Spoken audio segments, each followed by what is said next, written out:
Kita merupakan seorang warga negara Indonesia. Tapi, sebagai seorang warga negara yang baik, sudah paham betulkah kamu mengenai seluk-beluk Indonesia? Sudah tahu apa bentuk negara Indonesia? Bentuk pemerintahannya, pembagian kekuasaan, atau sistem pemilihannya? Kalau belum, yuk simak penjelasan berikut. Halo, kami dari kelompok 2 Fakultas Hukum Universitas Negeri Semarang akan menjelaskan mengenai studi kasus negara Indonesia. Video ini kami buat khususnya sebagai syarat pemenuhan nilai kami di mata kuliah Ilmu Negara yang diampu oleh Ibu Bayangsari Wedatami, Sarjana Hukum, Magister Hukum. Sebelumnya, kita perkenalan dulu yuk. Halo, aku Nisina Korunisa dengan NIM 811422243. Halo, nama aku Hanifah Isat dengan NIM 811422240. Halo, aku Nadia Syira Persib dengan NIM 81114222223. Halo, saya Muhammad Rizky Robani dengan NIM 811422262. Halo, aku Muhammad Syafri Kodri dengan NIM 81114222252. Halo, aku Damar Ulum Bintara Santosa dengan NIM 81114222265. Halo, aku Oktavia Diva Ramadhani dengan NIM 81114222232. Halo, aku Yandrianus Parsiema dengan NIM 811422213.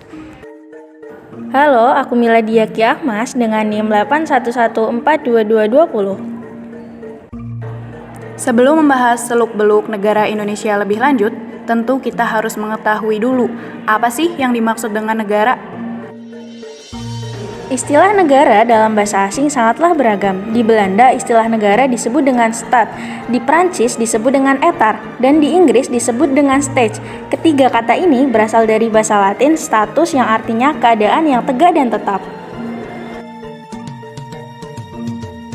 Secara umum, negara dapat diartikan sebagai organisasi yang mendapatkan kekuasaan dari masyarakat dan telah mempunyai wilayah tertentu lahir dan merdeka. Sejarah awal terbentuknya Indonesia sangatlah panjang, dimulai dari zaman Kerajaan Majapahit, Sriwijaya, serta kerajaan-kerajaan lain yang pernah berkuasa di Nusantara. Selanjutnya, pada zaman kolonial, berawal dari berlabuhnya bangsa Spanyol dan Portugis di Nusantara untuk mencari rempah-rempah. Kemudian pada tahun 1956, bangsa Belanda mulai berlabuh dan menjajah Indonesia selama 350 tahun. Tidak selesai sampai di situ, karena setelah Belanda angkat kaki dari Indonesia, Jepang pun mulai datang dan menjajah Indonesia selama 3,5 tahun, dimulai dari tahun 1942.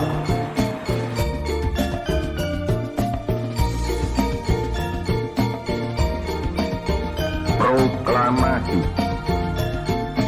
kami, bangsa Indonesia. Perjuangan tidak henti-hentinya digalakan oleh para pahlawan agar mampu lepas dari belenggu penjajah. Barulah pada tahun 1945, setelah Jepang kalah dari sekutu, Indonesia mampu memproklamirkan kemerdekaannya pada 17 Agustus 1945. Dari sinilah negara Indonesia lahir dan merdeka. Dengan cara saksama dan dalam tempo yang sesingkat-singkat. Lalu, apa sih bentuk negara Indonesia? Menurut pasal 1 ayat 1 Undang-Undang Dasar 1945 menyatakan bahwa negara Indonesia adalah negara kesatuan yang berbentuk republik. Yang mana apabila didasarkan pada pasal 37 UUD 1945, negara kesatuan tersebut merupakan harga mati yang tidak dapat diubah. Tapi kamu tahu nggak sih, ternyata dalam riwayatnya Indonesia pernah loh menganut bentuk negara lain, yaitu bentuk negara federasi dengan sebutan Republik Indonesia Serikat atau RIS. Namun tidak berlangsung lama karena tidak cocok dengan latar belakang Indonesia yang beragam. Yang sudah disebutkan sebelumnya bahwa Indonesia merupakan negara kesatuan dengan bentuk pemerintahan republik. Republik merupakan bentuk pemerintahan yang berkedaulatan rakyat serta dipimpin oleh seorang presiden. Pembagiannya sendiri, pemerintah republik terbagi menjadi 3 macam. Yang pertama, absolut, yakni bentuk republik bersifat totaliter dan despotisme. Artinya, tata kelola pemerintahan sepenuhnya mengendalikan rakyat. Yang kedua, republik konstitusional, yakni bentuk pemerintahan yang dalam pemerintahannya membentuk dasar-dasar negara serta kedudukan dalam pemerintah dan cara pembentukannya. Yang ketiga, republik parlementer, yakni republik yang mayoritas berkehendak merupakan seorang wakil rakyat dan memiliki kewenangan memilih serta menentukan tatanan fungsionaris pemerintah.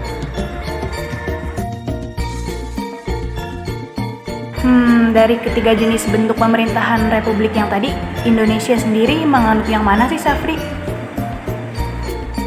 Nah, kalau dari ketiga jenis republik yang ada, Indonesia sendiri menganut sistem republik konstitusional nih Han, di mana kepala negara dan pemerintahan dipegang oleh seorang presiden.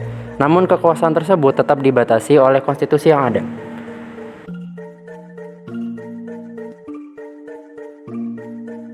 Bentuk negara udah, bentuk pemerintahan juga udah. Selanjutnya apa ya? Masa kamu lupa nih? Selanjutnya udah pasti mengenai pembagian kekuasaan yang ada di Indonesia dong. Oh iya, ngomong-ngomong sistem pembagian kekuasaan di Indonesia itu seperti apa sih, Mar? Indonesia dalam menjalankan pemerintahannya memiliki sebuah sistem pembagian kekuasaan yang biasa dikenal dengan trias politika. Pembagian kekuasaan trias politika terdiri dari kekuasaan eksekutif yang pertama merupakan kekuasaan yang menjalankan atau melaksanakan undang-undang. Kekuasaan ini dipegang oleh presiden dan wakil presiden serta para menteri. Kemudian yang kedua ada kekuasaan legislatif, adalah kekuasaan yang bertugas membuat peraturan perundang-undangan. Kekuasaan ini dipegang oleh DPR dan DPRD. Kemudian yang ketiga ada kekuasaan yudikatif, yaitu kekuasaan yang bertugas mengawasi agar semua peraturan ditaati yang dipegang oleh Mahkamah Agung, MK, dan KY. Wah, gak kerasa sedikit lagi sudah mau berakhir aja nih pembahasan kita. Tapi sebelumnya teman-teman udah tahu belum mengenai sistem pemilihan di Indonesia? Nah, perlu teman-teman ketahui berdasar pada pasal 1 ayat 2 UUD 1945 yang berbunyi, kedaulatan di tangan rakyat dan dilakukan menurut UUD 1945. Maka dengan ini rakyat Indonesia berhak untuk memilih sendiri pemimpin ataupun wakil rakyat yang dikehendaki dengan cara pemilihan umum atau pemilu.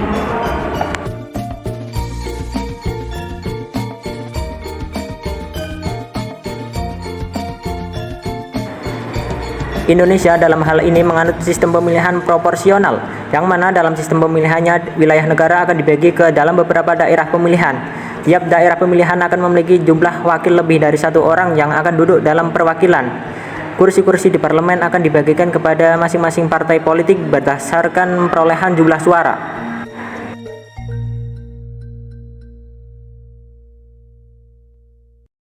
Dalam riwayat sendiri, sejak tahun 1995 sampai 2019, Indonesia tercatat telah melaksanakan pemilu sebanyak 12 kali.